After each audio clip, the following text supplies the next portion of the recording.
Kalian itu harus melayani rakyat. Jangan bikin diskusi-diskusi aneh seperti ini, lalu rakyat nanti disuruh nunggu. Apa ini? Apa kita nggak punya malu? Tonton itu film supaya kalian bisa bercermin. Itulah Indonesia. Supaya kalian bisa nangis seperti rakyat nangis menunggu kalian berunding, bahas-bahas. Come on, mikirlah. Tuhan kasih kalian kesempatan memimpin, lakukan sesuatu yang baik. Jangan malah bela ini, bela itu, bela itu. Mengerti apa? Anda mengerti politik itu sejak kapan? Ini politik brengsek. Aku bukan ahli politik, tapi aku punya common sense. Aku punya sensitivitas, aku punya empati pada kehidupan, karena yang kalian kelola itu adalah kehidupan rakyat Indonesia. Jadi jangan mencari-cari, datang ini anak lagi bawa-bawa laporan, kamu nggak malu begitu? Aneh aja loh. Kalau kamu mau, belajarlah, lihat apa yang terjadi pada bangsa ini. Saya sudah lama, dengan teman-teman saya di gerakan saya sudah lama mengatakan kita akan tiba pada titik ini. Ini titik paling konyol. Konyol, tidak berwibawa, kehilangan harkat, kehilangan harga diri, itulah Indonesia sekarang. Buat aku, di sini ini negara sudah tidak punya kepala negara. Jangan manja-manja. Nggak ada kepala negara. Mana kepala negaranya? Mundar-mandir sana-sini, oh nggak usah, jangan dibilang ragu, jangan. What? Emang kita tolol? Jangan kalian membuat ya seolah-olah bangsa ini atau negara ini tidak punya undang-undang dan aturan. Kalian mau berpolitik untuk merebut satu kedudukan, silahkan. Tapi begitu kalian jadi presiden atau DPR atau apa, buka itu semua politik. Buka. Dan jadilah pengabdi pada rakyat, pada bangsa, pada negara.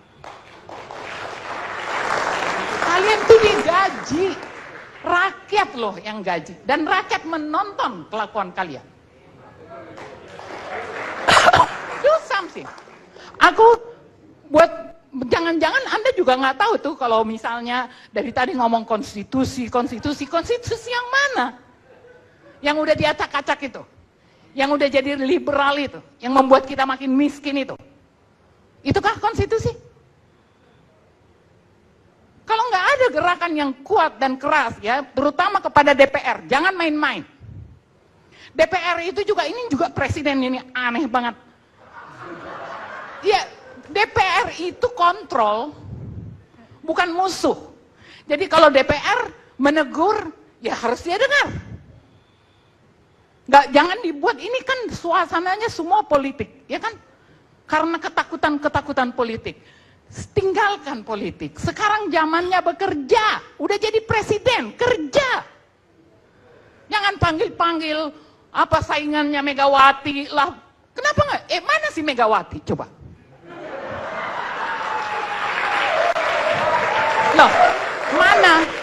Kan kita semua mendengar, mulai dari media resmi sampai ke warung kopi, kita udah tahu bahwa kebingungan presiden kita ini karena ada partai-partai pengusung dan pendukungnya. Oke, sekarang kemana Megawati? Emang kita gaji Megawati buat nakut-nakutin Jokowi? Mana itu siapa? Surya Paloh. Ayo muncul keperluan, jangan berada di belakang. Jangan ini fitnah, jangan-jangan bukan Megawati yang nunggangin, memang jangan-jangan emang Jokowinya aja nggak bisa, ya kan? Jadi ngomong, ini negara milik kita bersama, bukan milik satu orang. Jangan ada yang merasa dirinya berhak mengatur-ngatur presiden yang udah ditetapkan. Gue suka atau tidak suka dia presiden. Jangan diganggu-ganggu. Suruh dia membuktikan dia mampu atau tidak. Kalau hari ini menurut saya, kita tidak punya kepala negara. Nah, apakah kepala negara ini karena dia tidak mampu atau dibuat tidak mampu oleh penunggang-penunggangnya? Aku nggak ngerti. Tapi yang pasti ini negara dalam bahaya. Kalau ini terus-menerus seperti ini, bangsa ini dalam bahaya. Mau sampai kapan? Setiap detik yang kita tinggalkan, itu ada nilai rupiahnya. Kalian kan ada ahli ekonomi, ahli berhitung. Aku aja cuman seniman, aku bisa mengerti apa yang tidak bergerak. Ya kan? Jadi kalau buat saya, memang ini adalah momentum. Kita harus pakai momentum ini untuk mengubah cara kita melihat bangsa ini dan menghargai bangsa ini. Buat aku nggak penting kok pra-peradilan.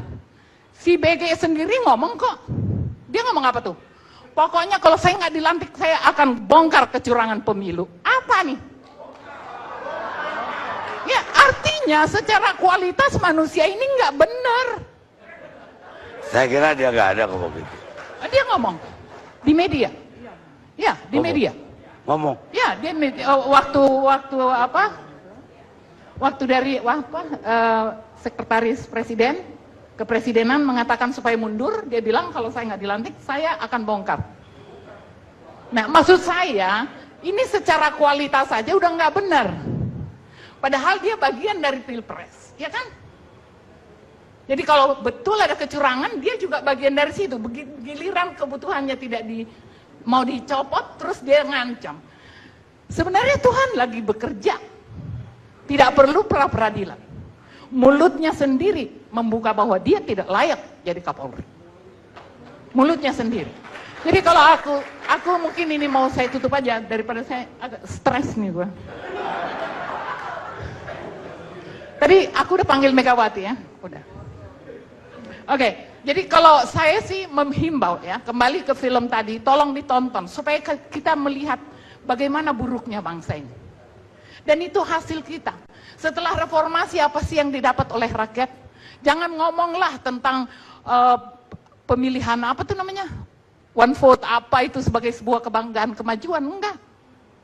Hak demokrasi rakyat itu adalah hidup, dikasih lapangan kerja. Jangan tahu-tahu dikasih kartu terus baris-baris di depan kantor pos, itu bukan. Itu bukan hak demokrasi. Mereka jadi pengemis, padahal mereka yang bayar kalian. Itu yang terjadi.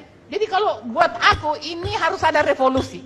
Itu kaum pergerakan tuh bergeraklah, jangan cuma ngancam-ngancam. Saya kira ini malam yang paling Ibu Ratna ini darahnya paling tinggi malam ini. Kita rehat sejenak.